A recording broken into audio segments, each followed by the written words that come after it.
Bienvenidos una vez más a este nuevo video.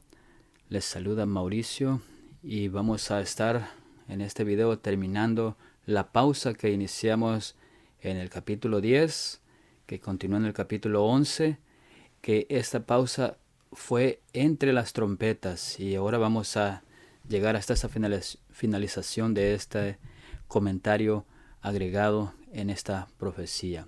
Y para dar inicio vamos a tener una palabra de oración. Padre nuestro que estás en los cielos, gracias te damos, Señor, por darnos esta oportunidad. Te pedimos que nos ayudes para que podamos aprender más, conocer más de ti y también abrir nuestros corazones y nuestras mentes para poder entender todo este mensaje que tú quieres que aprendamos. Gracias, Padre, y quédate con nosotros. Te lo pedimos en el nombre de Cristo Jesús. Amén. Entonces vamos a continuar y vamos a hablar un poco acerca del desafío y el odio que se viene acerca de estos testigos al haber dado este mensaje final. También la gran ciudad, Egipto y Sodoma, volviendo a la vida. Jesús viene y ellos ascienden. Cuando se inicia la justicia, vemos un terremoto que es un evento antes de la segunda venida. Y nos dice Apocalipsis 11 del versículo 8 al 10, y sus cadáveres estarán en la plaza de la grande ciudad, que en sentido espiritual se llama Sodoma y Egipto, donde también nuestro Señor fue crucificado. Y los de los pueblos, tribus, lenguas y naciones verán sus cadáveres por 3 días y medio, y no permitirán que sean sepultados. Y los moradores de la tierra se regocijarán sobre ellos y se alegrarán, y se enviarán regalos unos a otros, porque estos dos profetas habían atormentado a los moradores de la tierra. Miramos aquí que hay un desafío y odio. Vemos que ya en el video anterior se inició el silenciamiento de estos testigos y nos dice que están dando el mensaje a todos los moradores de la tierra, no solo a un grupo específico o a un pueblo específico, sino que nos dice a todos los moradores de la tierra. Y aquí dice, la narración de Juan continúa: los santos se convierten en sujetos de intimidación y odio. La iglesia ahora ha sido reducida a un remanente, pero el éxito de los dos testigos es impresionante.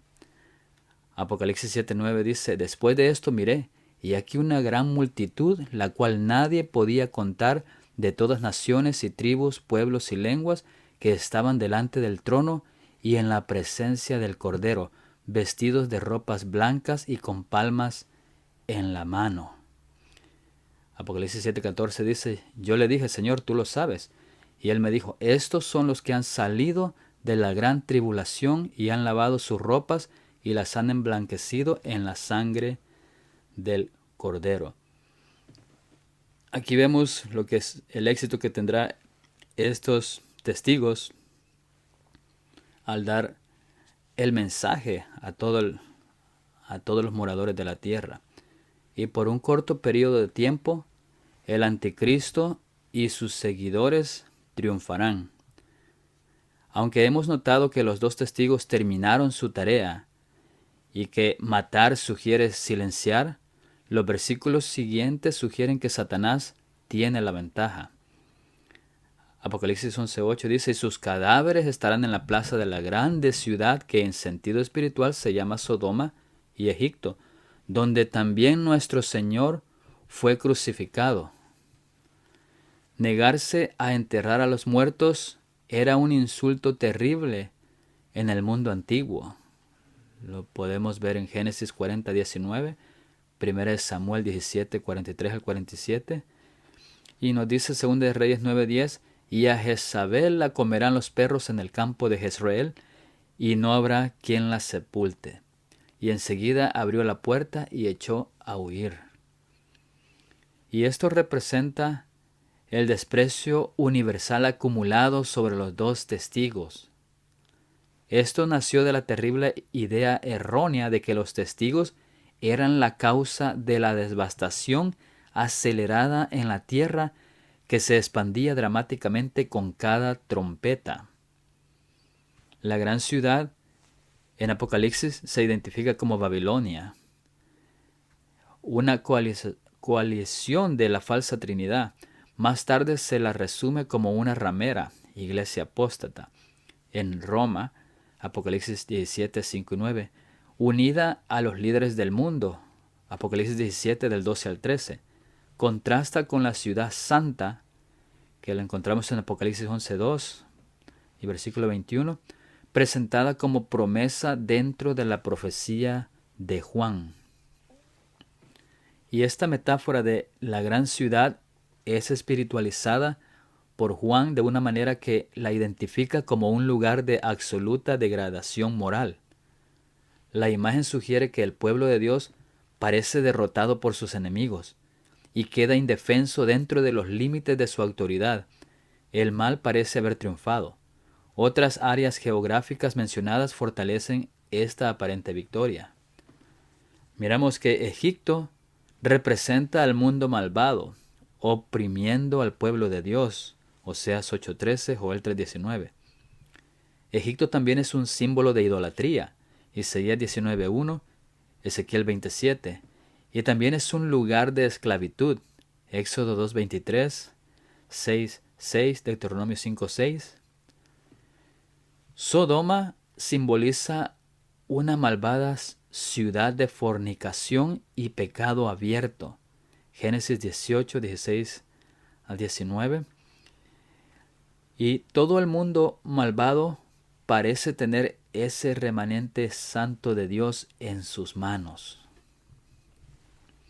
Nos dice, donde nuestro Señor fue crucificado. Y esto parece problemático si se interpreta literalmente. Sin embargo, estamos en medio de una narrativa altamente simbólica. Y aunque Jerusalén es geográficamente donde Jesús murió, espiritualmente significa cualquier lugar donde el Evangelio o su presencia sean silenciados. Babilonia desafía la verdad, silencia la voz del cielo a través de abominaciones o falsedades en su copa. Apocalipsis 17, 4 y 5. El término crucificado enfatiza la idea de ese silenciamiento, de la misma manera que el Calvario hizo callar los labios de Cristo. Simboliza el rechazo del mundo malvado hacia el pueblo justo de Dios, justo al final, cuando la mayoría de sus habitantes han sido abandonados por el Espíritu de Dios. Dice esta cita, cuando Jesús salga del lugar santísimo, su espíritu refrenador se retirará de los gobernantes y del pueblo. Estos quedarán bajo el dominio de los ángeles malos. Entonces, por consejo y dirección de Satanás, se harán leyes tales que a menos que el tiempo sea muy corto, no se salvará ninguna carne. Esto está en Maranata, el Señor viene, a la página 276. Y esta otra cita dice que la gran ciudad, en cuyas calles son asesinados los testigos y donde yacen sus cuerpos muertos, se llama simbólicamente Egipto. De todas las naciones mencionadas en la historia de la Biblia, fue Egipto la que con más osadía negó la existencia del Dios vivo y se opuso a sus mandamientos. Ningún monarca resistió con tanto descaro a la autoridad del cielo como el rey de Egipto. Cuando se presentó Moisés ante él para comunicarle el mensaje del Señor, el faraón contestó con arrogancia, ¿quién es Jehová para que yo oiga su voz y deje ir a Israel? Yo no conozco a Jehová, ni tampoco dejaré ir a Israel. Éxodo 5:2. Esto es ateísmo. Y la nación representada por Egipto iba a oponerse de un modo parecido a la voluntad del Dios vivo, y a dar pruebas del mismo espíritu de incredulidad y desconfianza. La gran ciudad es también comparada simbólicamente con Sodoma. La corrupción de Sodoma al quebrantar la ley de Dios fue puesta de manifiesto especialmente en la vida disoluta, y este pecado iba a ser también rasgo característico de la nación que cumpliría lo que estaba predicho en este pasaje. Esto lo encontramos en Conflicto de los Siglos, la página 272. Vemos que Elena de White escribe una advertencia en cuanto a salir de las ciudades lo más pronto. Nos dice en los eventos de los últimos días, salir lejos de las ciudades, en la página 84. Y todos los que quieran comprender el significado de estas cosas, lean el capítulo 11 de Apocalipsis. Lean cada versículo y entérense de las cosas que aún van a ocurrir en las ciudades. Lean también las escenas descritas en el capítulo 18 del mismo libro. Esto está en Manuscritos Liberados del 10 de mayo de 1906 y en el evento de los últimos días, en la página 84.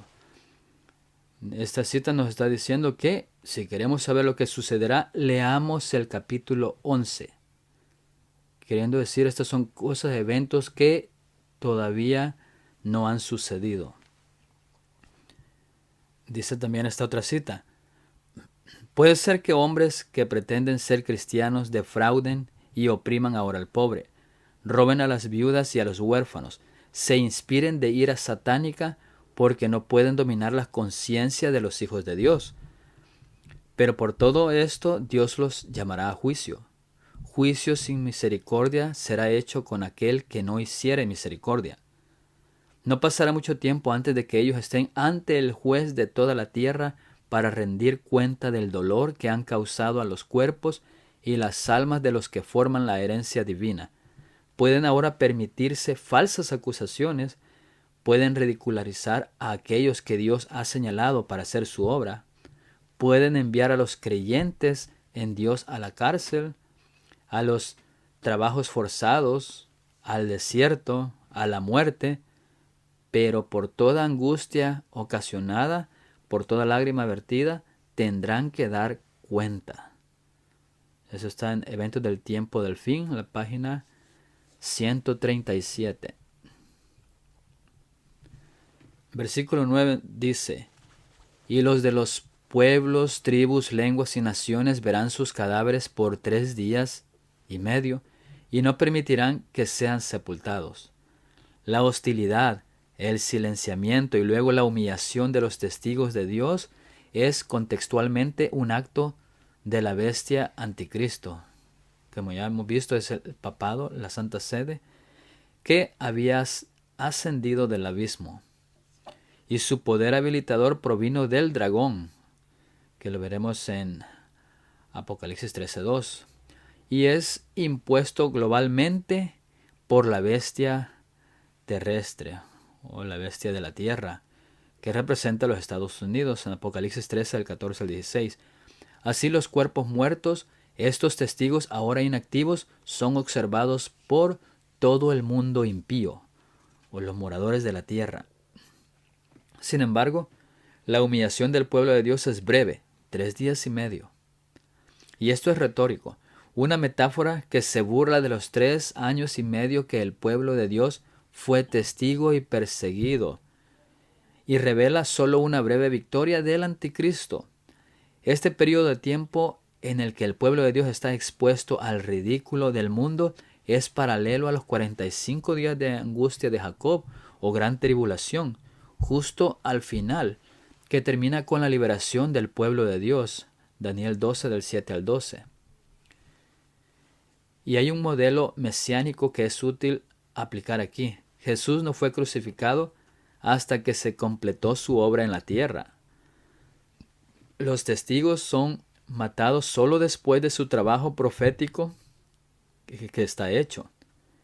Hay poco que ganar ahora en una demora prolongada. De hecho, pronto veremos al pueblo de Dios ascender al cielo, versículos 11 al 12.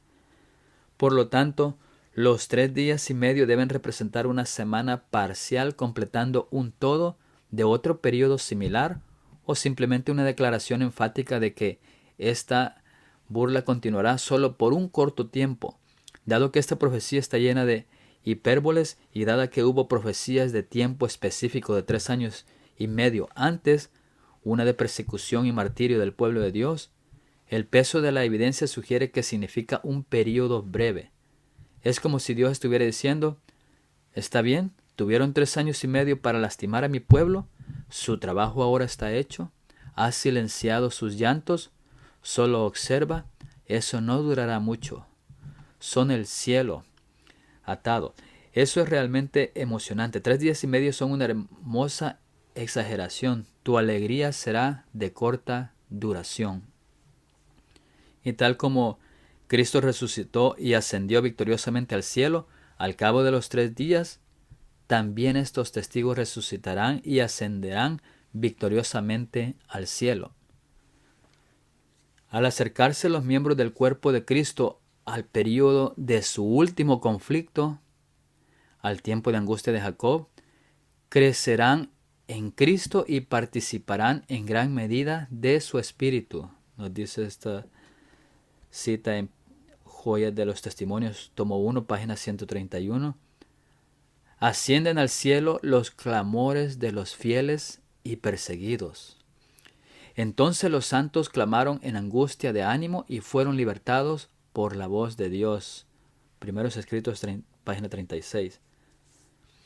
Estos son los que han venido de grande tribulación. Han pasado por el tiempo de angustia cual nunca ha sido desde que ha habido nación. Han sentido la angustia del tiempo de la aflicción de Jacob. Han estado sin intercesor durante el derramamiento final de los juicios de Dios. Pero han sido librados, pues han lavado sus ropas y las han emblanquecido en la sangre del Cordero. En sus bocas no ha sido hallado engaño. Están sin mácula delante de Dios. Por esto están delante del trono de Dios y le sirven día y noche en su templo, y el que está sentado sobre el trono tendrá su pabellón sobre ellos. Apocalipsis 7, 14 y 15. Esto lo encontramos en el Conflicto de los Siglos, la página 630. Y el versículo 10 dice, y los moradores de la tierra se regocijarán sobre ellos y se alegrarán, y se enviarán regalos unos a otros, porque estos 2 profetas habían atormentado a los moradores de la tierra. Esta representación sugiere que la gran ciudad ahora abarca todo el mundo incrédulo. El gozo y el intercambio de dones revelan que este silenciamiento es una experiencia festiva. Hay gran festejo y gozo de los incrédulos por los 2 testigos que los habían atormentado. Esa satisfacción mutua, global, de que los mensajeros producen culpa, han cesado en sus llamados de arrepentimiento de sus pecados, a la obediencia hacia la ley divina, hacia una vida santa y hacia la moralidad. Esto es una descripción de la depravación y el odio y es diabólica. Lo mismo ocurrió cuando Cristo fue asesinado en la cruz. Jesús lo dijo de antemano, de cierto os digo que vosotros lloraréis y lamentaréis, y el mundo se alegrará. Juan 16, 20. Cristo y su palabra son una unidad inseparable, como describe también esta declaración de Jesucristo en su famosa oración por sus discípulos. Yo les he dado tu palabra, y el mundo los aborreció, porque no son del mundo, como tampoco yo soy del mundo. Juan 17, 14. Los 2 testigos ahora son llamados profetas. Esto hace eco a la misión dada en Juan en Apocalipsis 10:11, que dice, y él me dijo, es necesario que profetices otra vez sobre muchos pueblos, naciones, lenguas y reyes. Sus advertencias habían atormentado al mundo impenitente, odiaban la convicción que traía. No hay nada contextual que sugiera un daño físico. Sus consecuencias fueron heridas y ellos no estaban arrepentidos. Esta celebración revela la absoluta degeneración y perversión a la que han llegado los impíos. Hay una enemistad insaciable contra la verdad y el derecho. Se hace eco de experiencias similares, por ejemplo, de Elías, que fue un perturbador de Israel en Primera de Reyes 18:17, que nos dice, cuando Acab vio a Elías le dijo, ¿eres tú el que turbas a Israel? También Miqueas, que no profetiza bien, en Primera de Reyes 22:8, dice, el rey de Israel respondió a Josafat, aún hay un varón por el cual podríamos consultar a Jehová, Micaías, hijo de Imla, mas yo le aborrezco, porque nunca me profetiza bien, sino solamente mal. Y Josafat dijo, no hable el rey así. Y el rey de Israel dijo a Josafat, ¿no te lo había yo dicho? Ninguna cosa buena profetizará él acerca de mí, sino solamente el mal. También vemos el ejemplo de Pablo, que Félix lo llama loco en Hechos 26:25. Dice el versículo anterior, 24, diciendo él estas cosas en su defensa, Festo a gran voz dijo, estás loco, Pablo, las muchas letras te vuelven loco. Mas él dijo, no estoy loco, excelentísimo Festo, sino que hablo palabras de verdad y de cordura. Los corazones alegres de estos moradores serán de corta duración. No se dan cuenta de que la tarea de los profetas se ha completado. El final está a la vista, y lo que el remanente les advirtió que sucedería, ahora es inminente. Marcos 13:13 dice, y seréis aborrecidos de todos por causa de mi nombre, mas el que persevere hasta el fin, éste será salvo. La historia redentora terminará con la destrucción de la tierra en la que los incrédulos habían confiado. Y esto se llama desolación en muchos lugares. Los juicios de Dios los encontrarán culpables. Hechos 17, 30 al 31. La iglesia está por entrar en su más severo conflicto. Será el objeto más querido en la tierra para Dios. La confederación del mal será impulsada por un poder de abajo, y Satanás arrojará todo vituperio posible sobre los escogidos, a quienes no puede engañar y alucinar con sus invenciones y falsedades satánicas. Pero, exaltado por príncipe y salvador para dar a Israel arrepentimiento y perdón de pecados, Cristo, nuestro representante y nuestra cabeza, ¿cerrará su corazón o retirará su mano o dejará de cumplir su promesa? No, nunca, nunca. Dios tiene una iglesia, un pueblo escogido, y es su mayor gozo tenerlos consigo para que sean participantes de su gloria. Esto está en Testimonio para los Ministros, página 19 y 20. Y ahora continuamos leyendo el versículo 11 al 13. Dice, pero después de 3 días y medio entró en ellos el espíritu de vida enviado por Dios, y se levantaron sobre sus pies, y cayó gran temor sobre los que lo vieron. Y oyeron una gran voz del cielo que les decía, subid acá, y subieron al cielo en una nube, y sus enemigos los vieron. En aquella hora hubo un gran terremoto, y la 10ª parte de la ciudad se derrumbó. Y por el terremoto murieron en número de 7,000 hombres, y los demás se aterrorizaron y dieron gloria al Dios del cielo.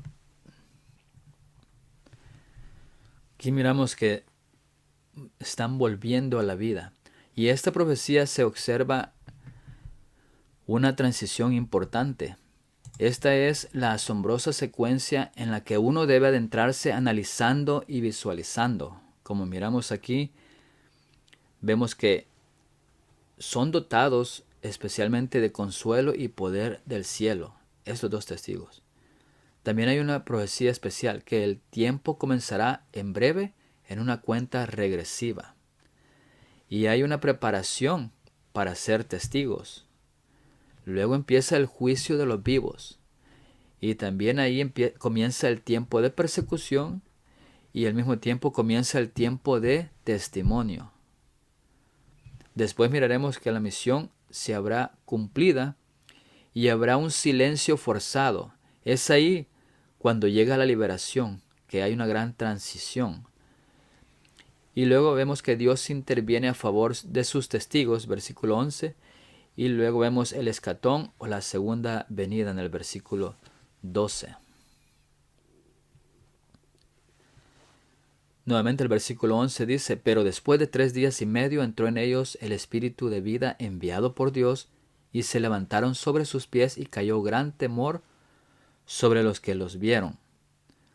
Después de los 3 días y medio, breve tiempo retórico, de nuevo burlándose de los 3 años y medio de testimonio, el aliento de Dios, la vida entra en estos dos testigos. Se pusieron de pie en una expresión que indica que una persona muerta ha vuelto a la vida. Y esto hace eco de la profecía de los huesos secos de Ezequiel 37, 5 y 9 y 10, cobrando vida. Son resucitados por el espíritu de vida. Nunca más estar inactivo. La alegría festiva se convierte ahora en un terror abyecto para el mundo malvado. Y esto da inicio a una dolorosa realidad irreversible que continúa hasta que mueren. Esto es paralelo al momento en que el pueblo de Dios es liberado, y este es el tiempo cuando el pueblo de Dios sabrá que es salvo. En el momento en que los impíos de repente se den cuenta de que están perdidos, toda esperanza se ha ido.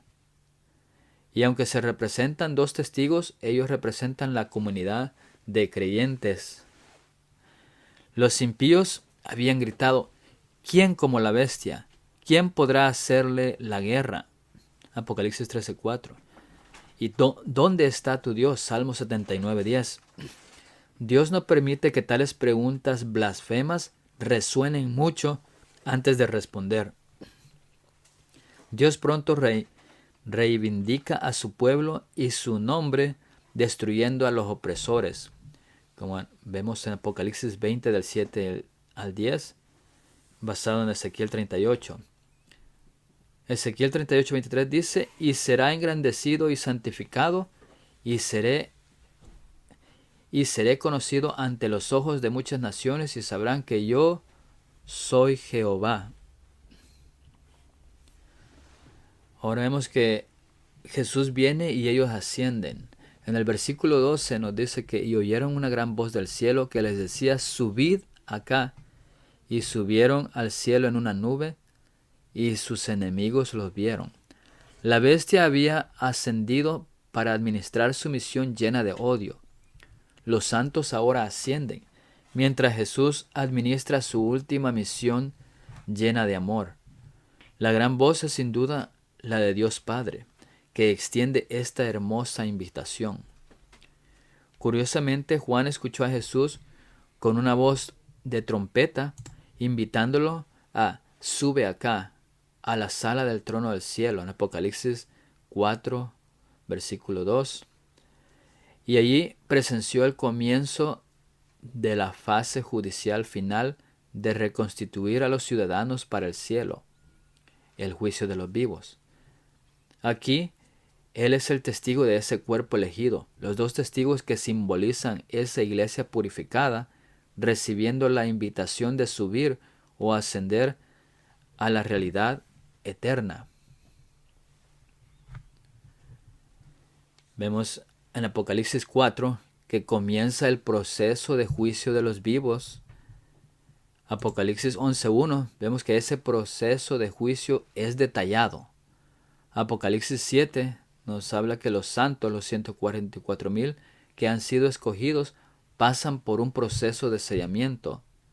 Apocalipsis 11:12 nos dice, los dos testigos que representan el cuerpo purificado de los salvos van al cielo. Su vida acá es una invitación a unirnos a Jesús en los cielos, y esto es en la segunda venida. ¿Cómo podemos saberlo? Por las palabras, subieron al cielo en una nube. Nube era la señal de la venida del Hijo del Hombre en la parusia, o la segunda venida, Mateo 24:30. La presencia divina está marcada por la referencia a un símbolo de nube, Éxodo 13:21 al 22, Primera de Reyes 8, 8 al 11. Dice Apocalipsis 6, 16. Y decían a los montes y a las peñas, caed sobre nosotros y escondednos del rostro de aquel que está sentado sobre el trono y de la ira del Cordero. En Apocalipsis 11:5 vemos que el poder del testimonio impidió que cualquier enemigo obstaculizara su obra. En el versículo 7, la bestia, símbolo de todos los horrores de la apostasía cristiana, sale del infierno y lo silencia, pero no hasta que su tarea está completa. Versículo 12, los enemigos observan a aquellos a quienes silenciaron, siendo honrados por el cielo. Y el versículo 16 de Apocalipsis 6 dice, escóndenos de los ojos de Jesús. Y así vemos cómo, cuando dice ahí, sale del infierno, se refiere al abismo, que esta bestia sale del abismo nuevamente. Cuando la voz de Dios ponga fin al cautiverio de su pueblo, será terrible el despertar para los que lo hayan perdido todo en la gran lucha de la vida.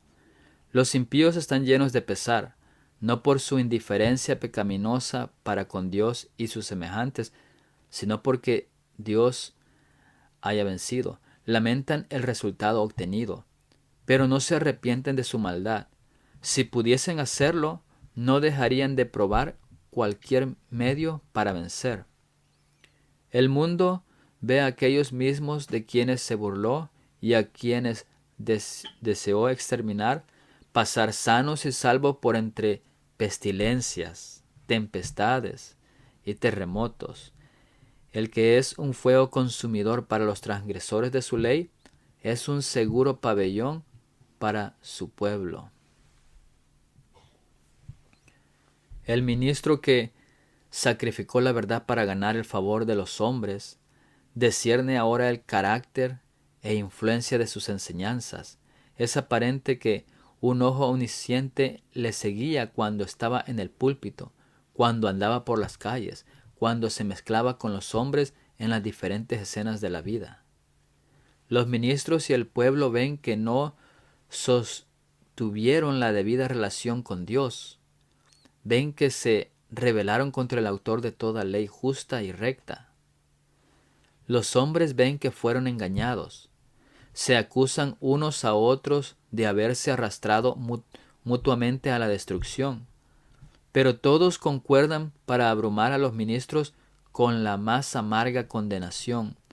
Los pastores infieles profetizaron cosas lisonjeras. Indujeron a sus oyentes a menospreciar la ley de Dios y a perseguir a los que querían santificarla.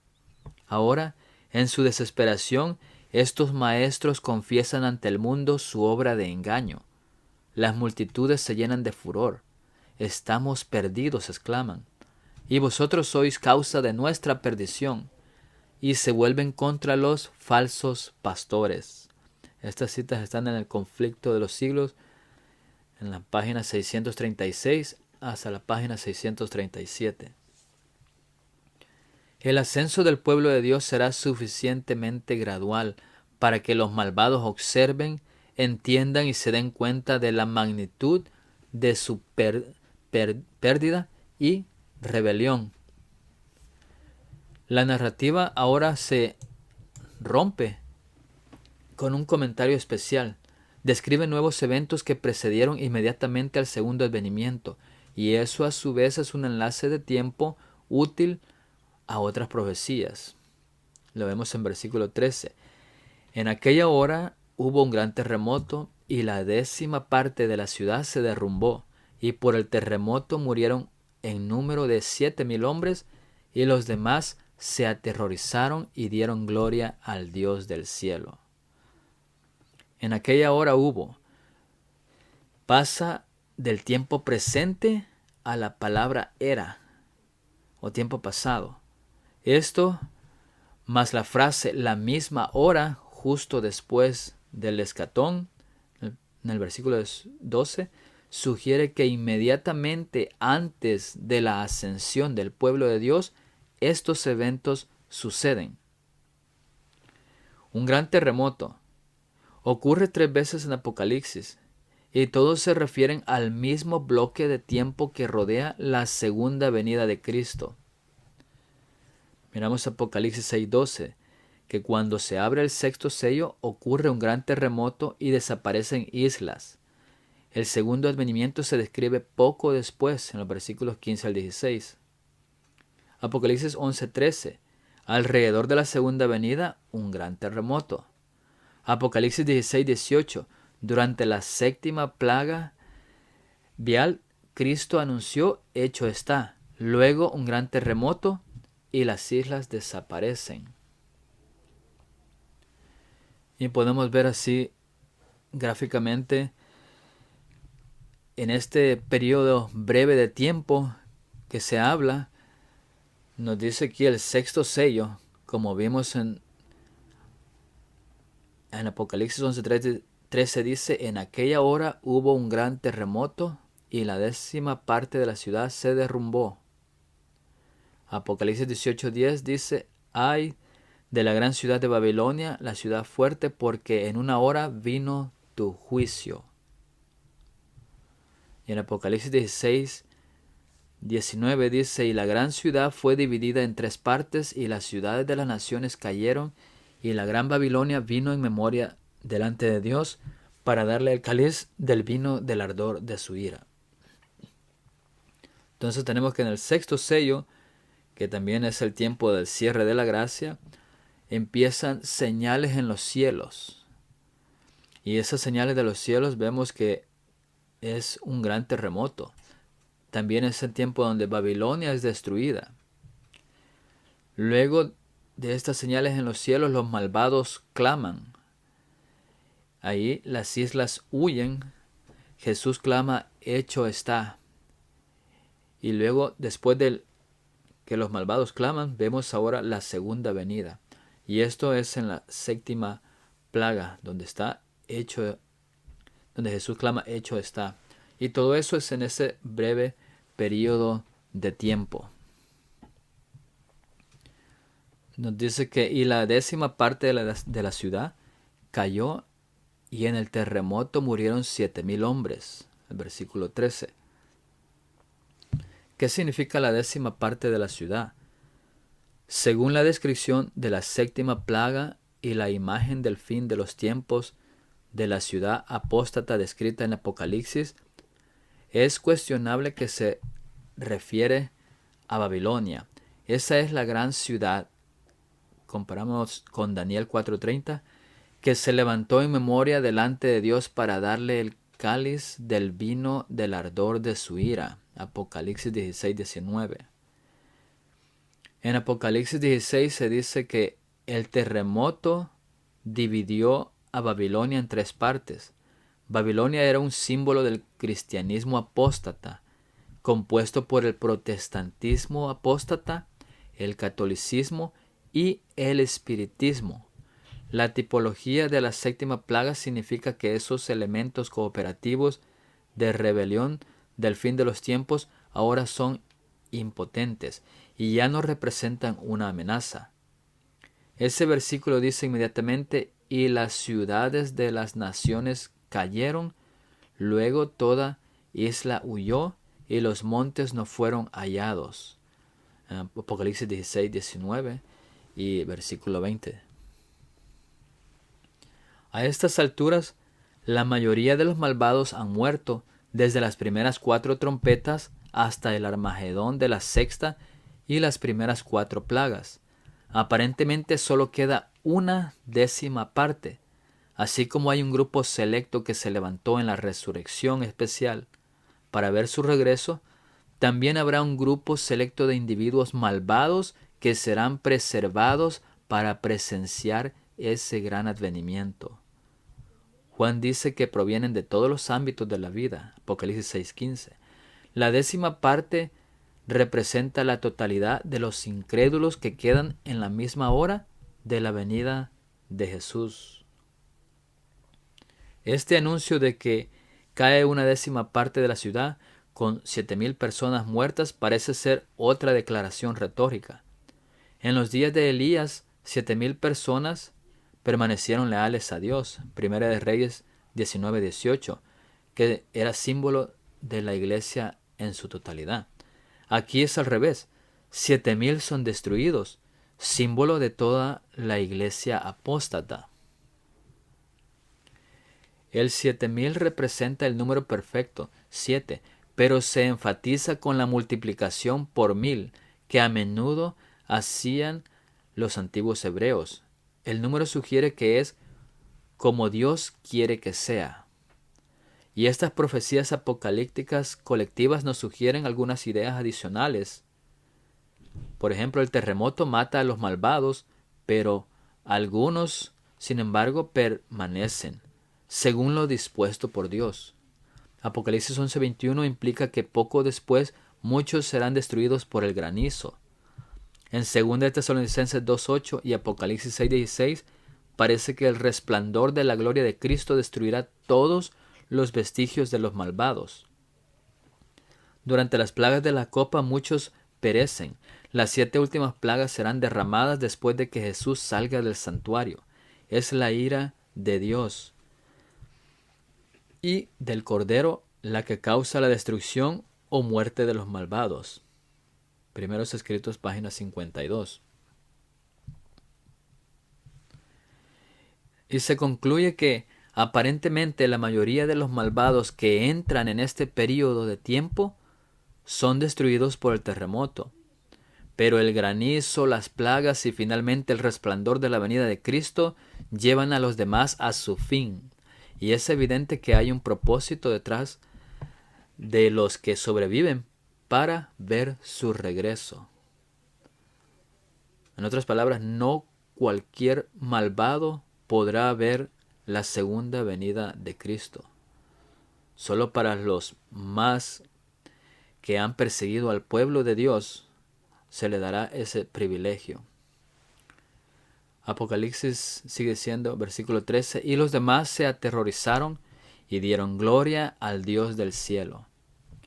La naturaleza malvada de la ciudad, en el versículo 8, y la dureza de los habitantes de la tierra, del versículo 10, son un preludio de cualquier arrepentimiento. ¿Por qué dice que un remanente se asustó y luego dio gloria a Dios? Muchos comentaristas concluyen que este remanente se refiere a los malvados que no fueron destruidos, es decir, las 9/10 partes. Y esto hace que la comprensión de uno se pierda y se haga un mal uso del objetivo temático de Dios. En la Biblia de la Nueva Versión Internacional retrata con precisión el significado, que dice, los sobrevivientes justos se asustaron por el gran terremoto y sus consecuencias, luego dieron gloria a Dios. El verdadero remanente que teme durante esta fase desoladora rápidamente convierta esa incertidumbre aterradora en alabanza. Y esto parece ser una declaración de revisión entre paréntesis. Y podemos observar este contraste en el pueblo de Dios, que son los testigos, que lo miramos desde el versículo 7 al 10, que hay persecución, muerte, la iglesia queda indefensa, luego resucitan y luego van al cielo. Y en el versículo 13 miramos que cuando se persigue y muerte y la iglesia en defensa y resucita, todo eso se mira como un terror. Pero al ir al cielo vemos que son regocijados y ellos dan gloria a Dios. Y en este versículo termina con la pequeña y llamativa frase de que la gloria fue dada al Dios de los cielos. En el pensamiento judío, esta expresión distinguía al Dios soberano y majestuoso de todos los demás dioses. Génesis 24:7, Nehemías 1:4-5, Daniel 2, del 10 al 19. Y con este versículo ahora se ha terminado el comentario agregado y el interludio entre las trompetas, la trompeta sexta y la trompeta 7, entre estas crisis que están sucediendo, estas primeras plagas que empiezan a caer, Dios nos ha dado la información, nos ha revelado qué es lo que sucederá en ese tiempo. Por eso se vino y se necesitó explicar qué es lo que tenía que suceder con el pueblo de Dios en ese tiempo de dificultades, de crisis que están sucediendo. Así es que es muy importante que nosotros miremos y entendamos los eventos para nosotros poder prepararnos y querer ser parte también de ser esos testigos que van a testificar el último mensaje para Dios. Como dice, a todos los moradores de la tierra, no solo a un grupo o nación, sino que a todo el mundo. Porque este mensaje tiene que llegar a todo el mundo, la verdad.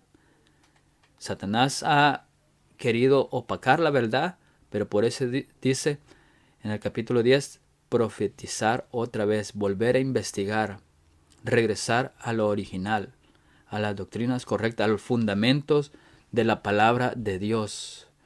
Porque como hemos visto en todo Apocalipsis, que es de continuidad, y como hemos visto en las iglesias, que hay una grande apostasía. Y está en nosotros no caer. Y para no caer tenemos que estudiar lo que es importante para este tiempo, que es la verdad presente. En el siguiente video vamos a terminar este capítulo, pero vamos a continuar con la séptima trompeta. Vamos a terminar con una palabra de oración. Padre nuestro que estás en los cielos, gracias te damos, Señor, porque nos das esta oportunidad de estudiar tu palabra. Ayúdanos para que nosotros nos mantengamos fieles. Sabemos que hay tiempos de dificultades, pero tus promesas siempre están con nosotros. Gracias porque nos amas tanto y quieres salvarnos. Quieres que nosotros participemos también en ese mensaje fiel al mundo. Gracias, Padre, por todas las cosas que tú nos das y bendice cada uno de los oyentes. Te lo pedimos no por merecerlo, sino por los méritos de Cristo Jesús. Amén. Continuaremos finalizando el capítulo 11 sobre la trompeta en el siguiente video. Así es que Dios les bendiga.